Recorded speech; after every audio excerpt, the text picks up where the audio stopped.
a feel of the personalities of Mary and Julian and what made them tick and what was their makeup.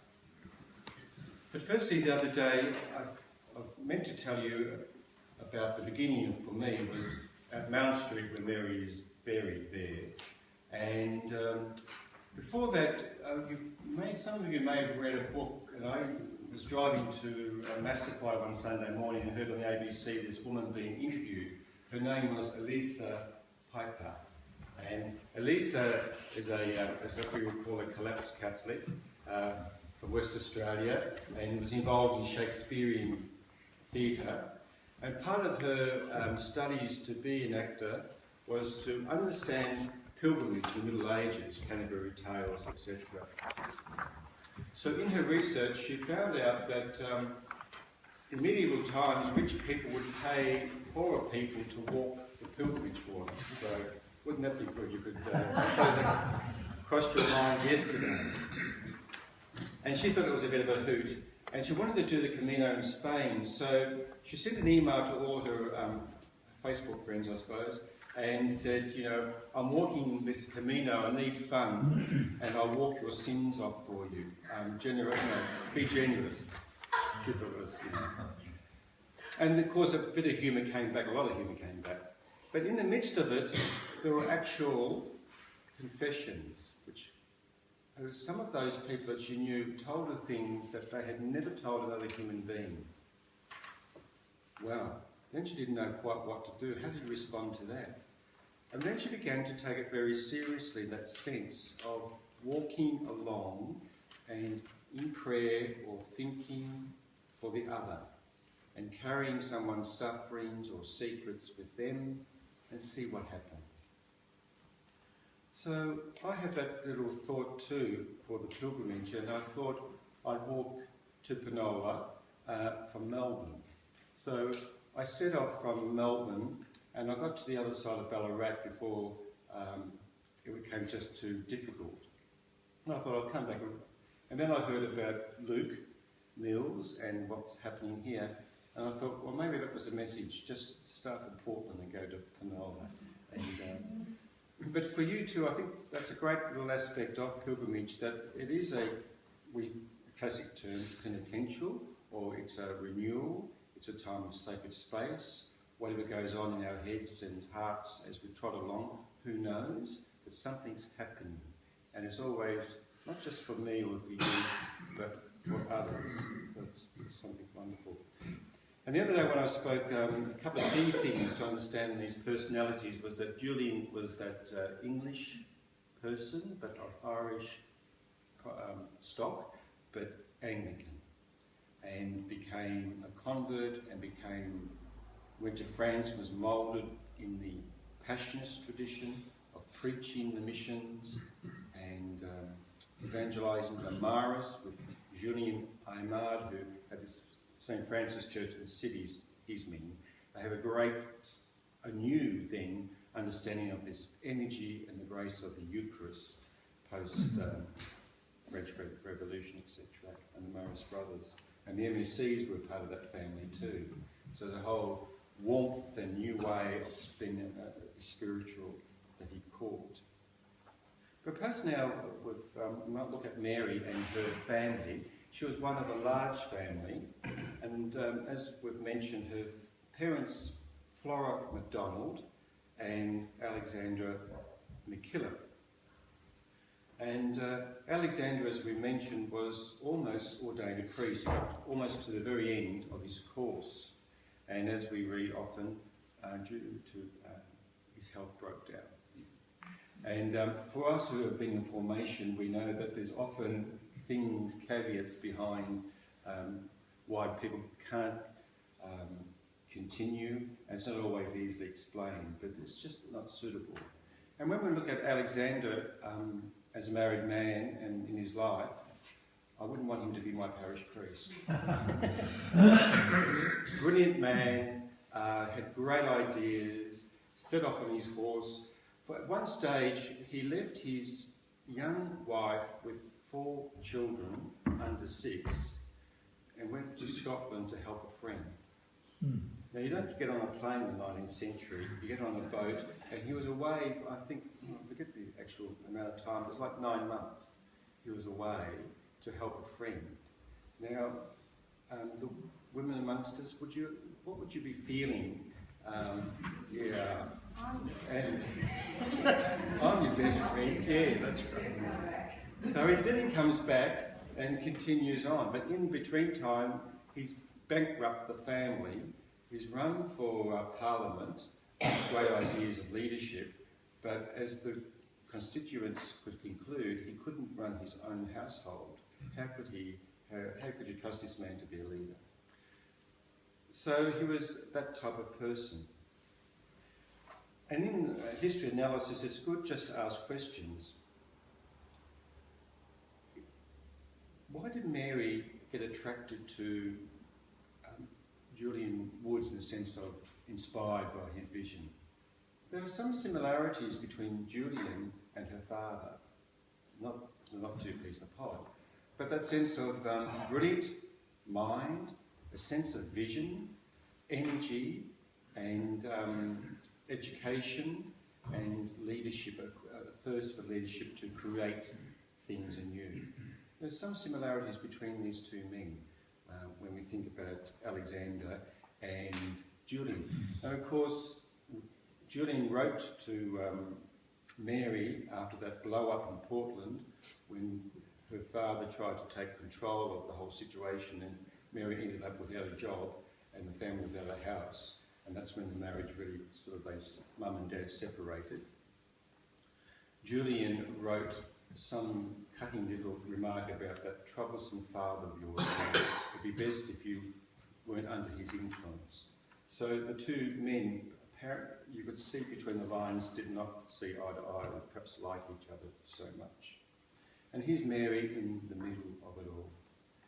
And the oldest of a large family, so where the parents often didn't live together, where there was conflict, there was great disappointment, there was public shame, and there was poverty, and bringing these children together. And as I mentioned, we know the eldest of a large family is often, I know parents try not to rely too much on the eldest to give them too much responsibility, but it seems that Mary took on the responsibility of a little mother and held the family together, as we heard later. But in that family there were some remarkable people. One was Donald, her brother, who went into Seven Hill and became a Jesuit priest. And personality-wise, I think was more like his mother and Mary than his father.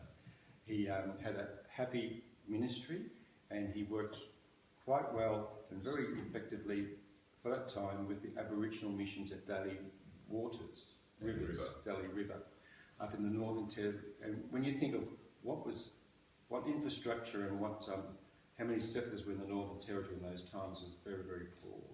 And he did some great work and was a great support. And at the time of excommunication, I think we heard the other day, is that it wasn't, the religious understand, invalid and illicit. Sometimes we say things are illicit, like a bit naughty, but valid, but on both counts.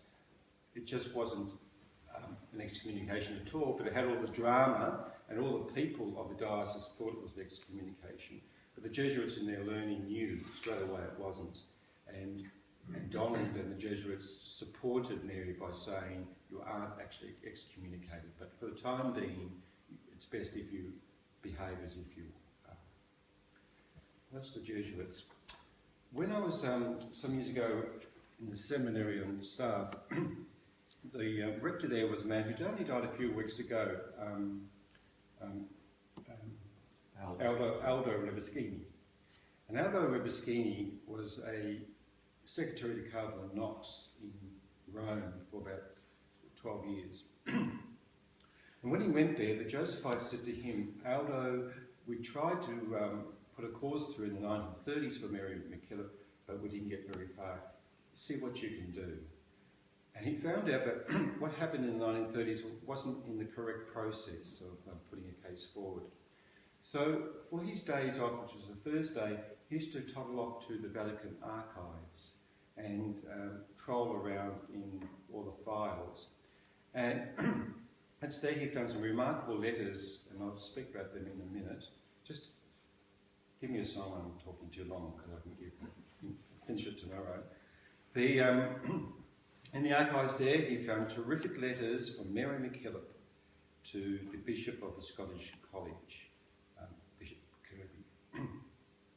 And what he found there was a letter when Kirby said to her, "You better sit down and just write the whole life story from go to and she wrote about the experience of being excommunicated, and she described that the door was being bolted and she was at prayer in a little chapel like this, and the sisters opened the door and in walked this bishop with his mitre and staff and his retinue of clergy, and read a congregation in Latin and waved fingers and stormed out.